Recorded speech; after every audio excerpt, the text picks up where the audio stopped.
lounging, son.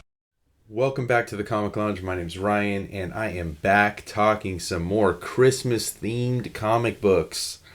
This time, I'm going to be talking about the DC Superstar Holiday Special. Before I get into it, I just want to remind everybody that I got a Christmas playlist, all those holiday comic books that are on the channel, so go check those out.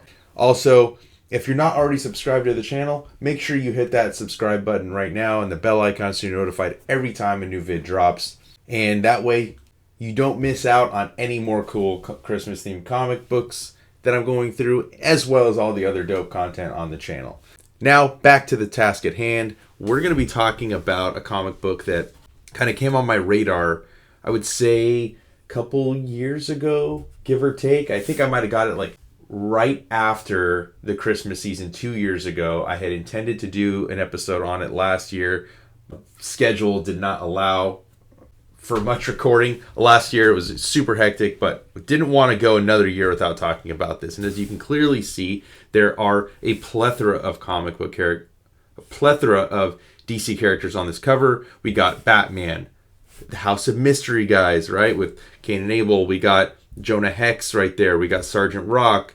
We got Superboy and the Legion of superheroes as well. So, got 5 stories in here, and all of them are kind of tied together through this star that shines more brightly than the rest. And it talks about, on a wintry night, almost 2,000 years ago, 3 wise and weary kings of ancient lands followed that brightly shining star to a sheltered stable in the village of Bethlehem, and the world would never again be the same.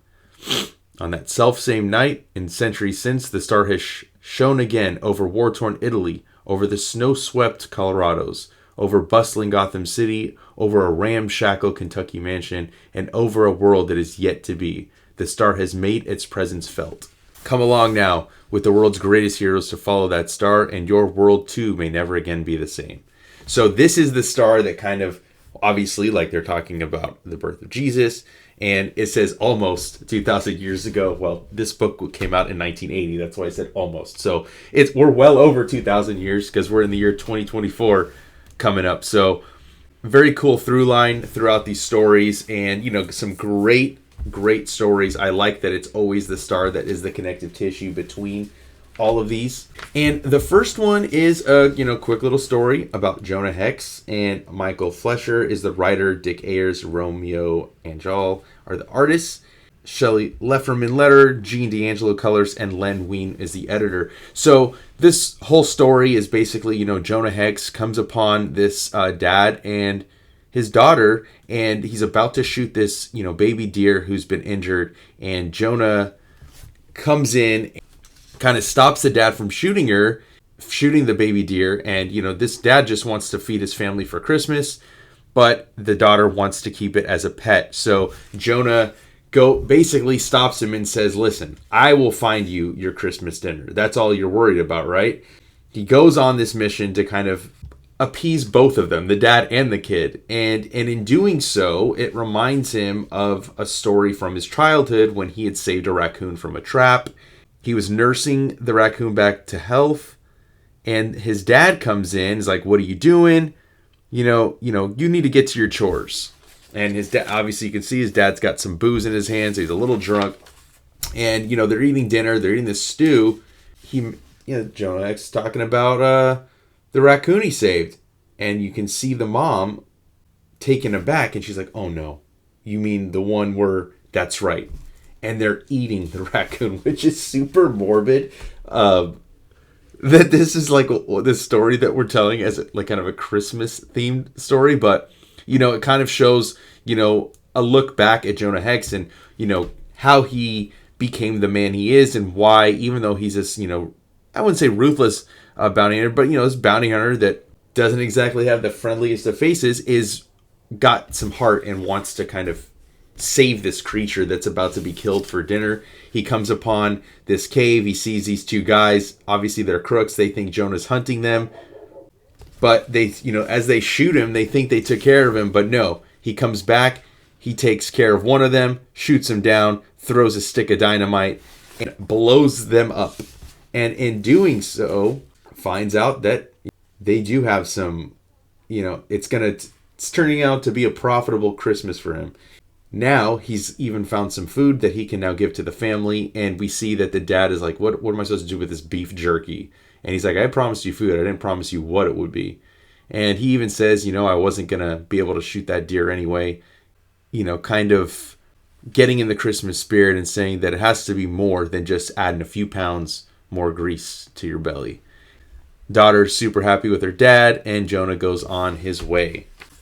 Then we get this Batman story by Denny O'Neil, Frank Miller, and Steve Mitchell, the artist. Ben Oda letter.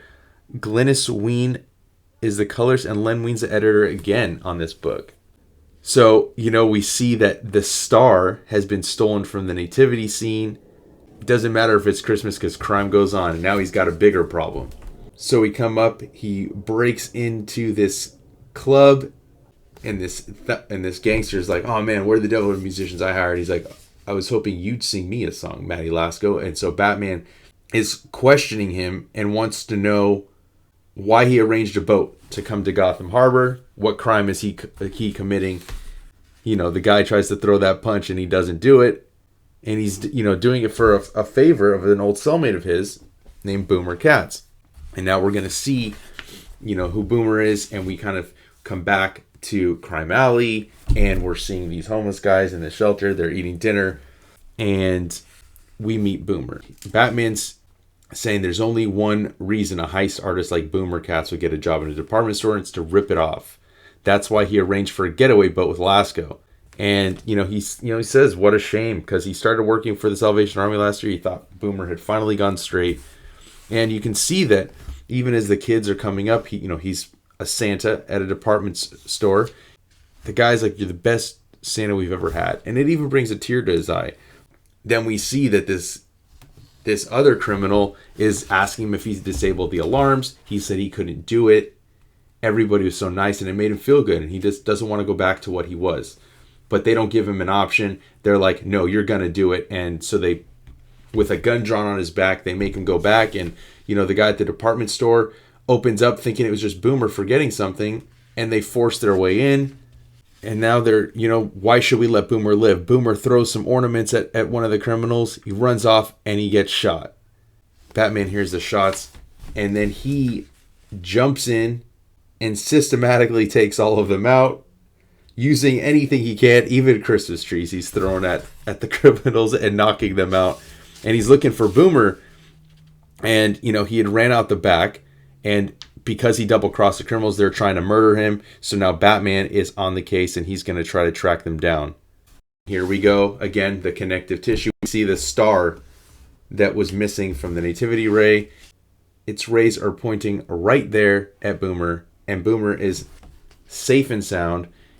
The star is gone. So was the star found? No, it just happened to be the real star shining its light through. Then we get to the House of Mystery stories, and these are cool. We get some of the, characters from House of Mystery telling their own stories. We get the witches from the Witching Hour, and we see the witches telling their stories, and not exactly the most heartwarming stories.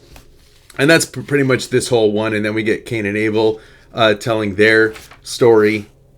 This one I think was probably my favorite of the three stories these characters are telling, because this old man comes into this jewelry store. He's trying to sell a diamond, and he's going to get kind of gypped on it. And it ends up, he questions this guy, and he's like, oh, you just squeeze people, the poor, and you give them way less value than what this stuff is worth. And then he opens back up that diamond as the character, as this old man is walking out with stuff, and it turns into coal, and it ends up being Santa that basically played a trick on this pawn shop owner that just rips people off. And then we get Destiny telling a story. And again, so here we go. We got the light scene in space.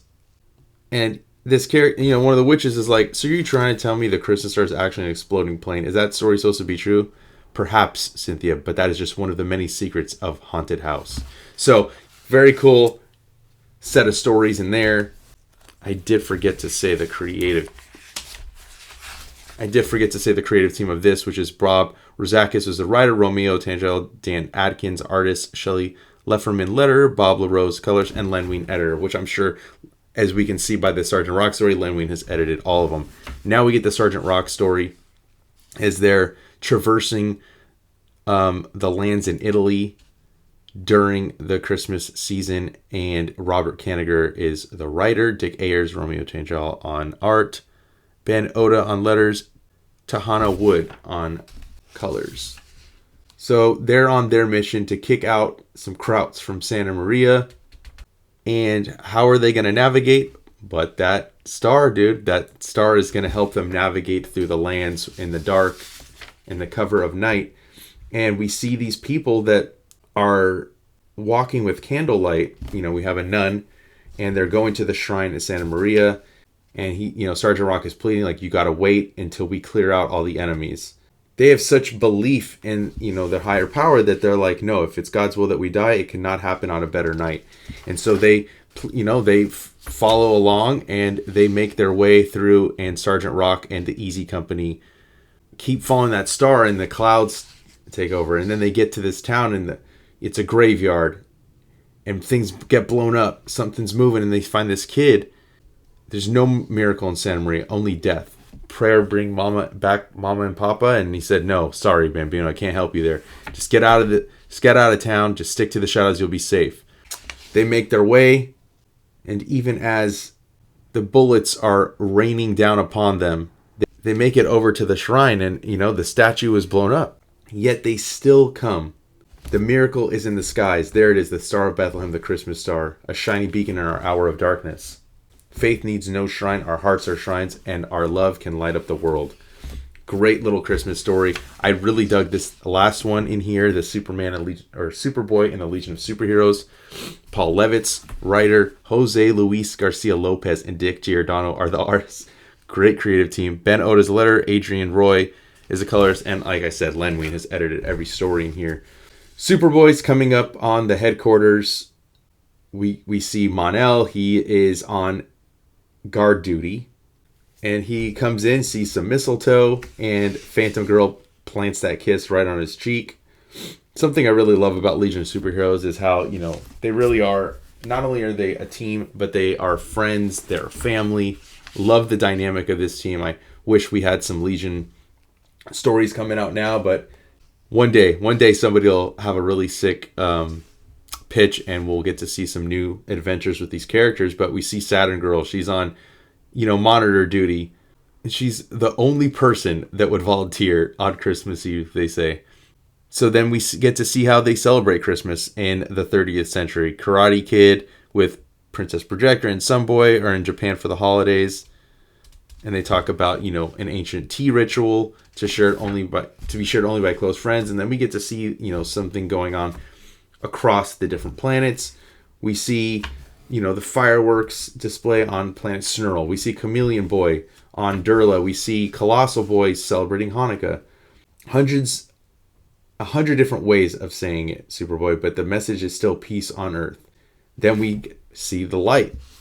And so they're going to go to another planet, and we see the different alien life forms that are all being affected by their planet basically going through a new ice age.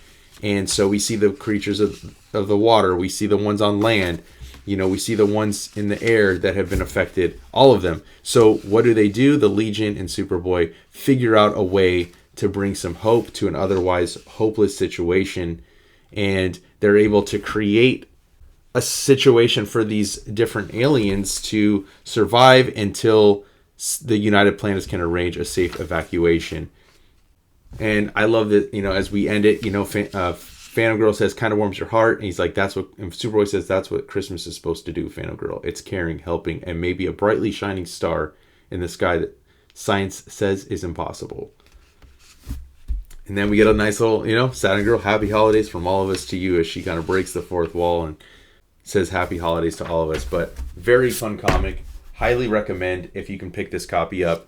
I know they've done a few other holiday specials. DC, they're always doing stuff like that, but this is a really, really cool one, and really digging some of these holiday issues. I hope you guys check out the rest of the episodes. Got a playlist on here. Make sure you like, follow, subscribe, hit that bell icon so you're notified every time a new vid drops. And on that note, I'm out.